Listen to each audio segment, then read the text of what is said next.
Bonjour tout le monde et bienvenue sur le podcast Poto French.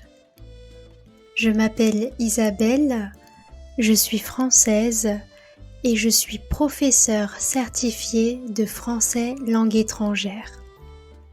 J'adore la lecture, en particulier les littératures françaises et francophones. Tu veux améliorer ton français et découvrir en même temps la littérature française? Alors ce podcast est fait pour toi. Avec cette émission, tu vas être initié à la littérature française et tu vas apprendre des mots de vocabulaire nouveaux et intéressants. Tu peux trouver la transcription écrite de cet épisode sur mon site internet potofrench.com. Dans cet épisode, je te présenterai un texte de l'écrivain français Victor Hugo. Le texte étudié est un poème qui s'appelle Demain dès l'aube. C'est le poème le plus célèbre de cet auteur. Victor Hugo naît le 26 février 1802 à Besançon, en France, et il décède le 22 mai 1885 à Paris. Il écrit de la poésie, des romans et aussi des pièces de théâtre. Victor Hugo est l'un des plus grands écrivains de la littérature française. Ses romans les plus connus sont Notre-Dame de Paris et Les Misérables. Je suis sûre que tu as entendu parler d'eux.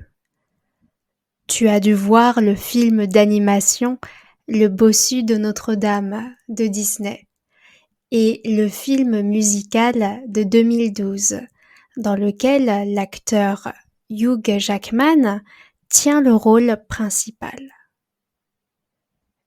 Victor Hugo adresse son poème Demain dès l'aube à Léopoldine, sa fille. Mais à l'âge de 19 ans, elle meurt noyée avec son mari dans le fleuve de la Seine. L'accident arrive en 1843, 7 mois après leur mariage. Le poème expose le deuil de ce père qui est profondément affecté par ce drame. Il écrit cette œuvre en 1847, mais elle ne sera publiée que 9 ans plus tard, dans son recueil Les Contemplations.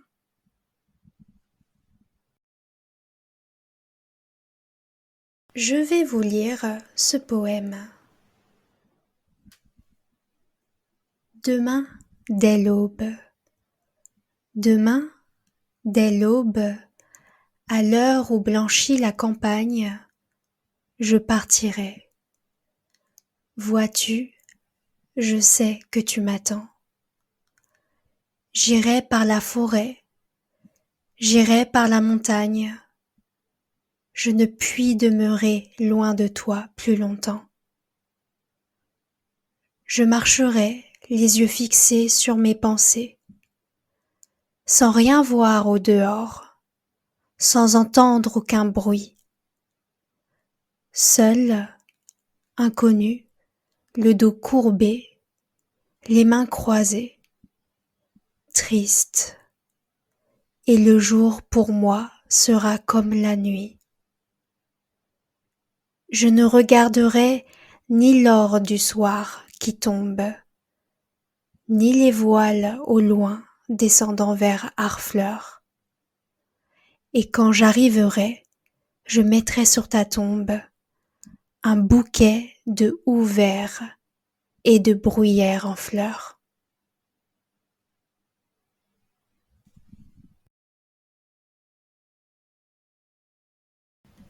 Ce poème raconte la marche, Le voyage physique et spirituel de Victor Hugo, qui va voir la tombe de sa fille Léopoldine.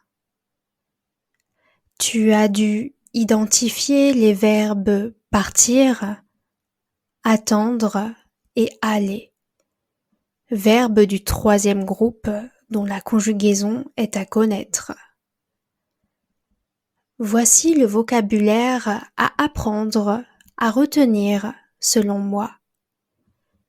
Une tombe, l'aube, la campagne, blanchir, demeurer, les mains croisées, le ou. Je vais définir ce vocabulaire. Une tombe. La tombe est l'endroit où on enterre un mort.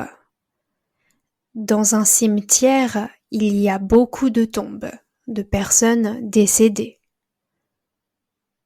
En anglais, a grave. Dans le texte, il s'agit de la tombe de Léopoldine.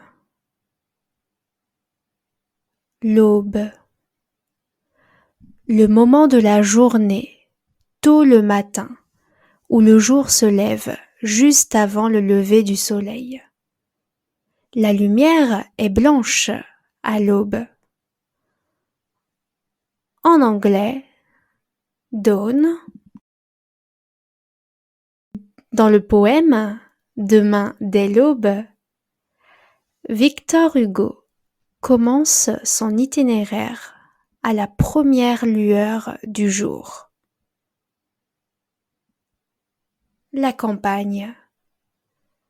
La campagne est le paysage rural qui peut être naturel ou cultivé.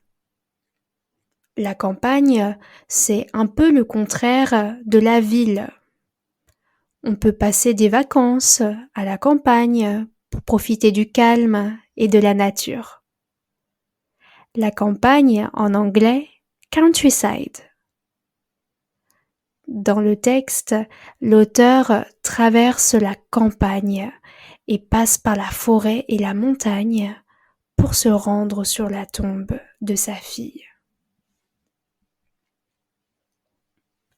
Blanchir. L'action de rendre blanc ou de devenir blanc. En anglais, to whiten ou to turn white. Alors, voyons le sens de blanchir pour devenir blanc. Par exemple, les cheveux de ma grand-mère blanchissent. Ça veut dire que ses cheveux deviennent blancs. Voyons maintenant le sens rendre blanc du verbe blanchir. Par exemple, ce dentifrice blanchit les dents. Ça signifie que les dents prennent une couleur blanche grâce à ce dentifrice.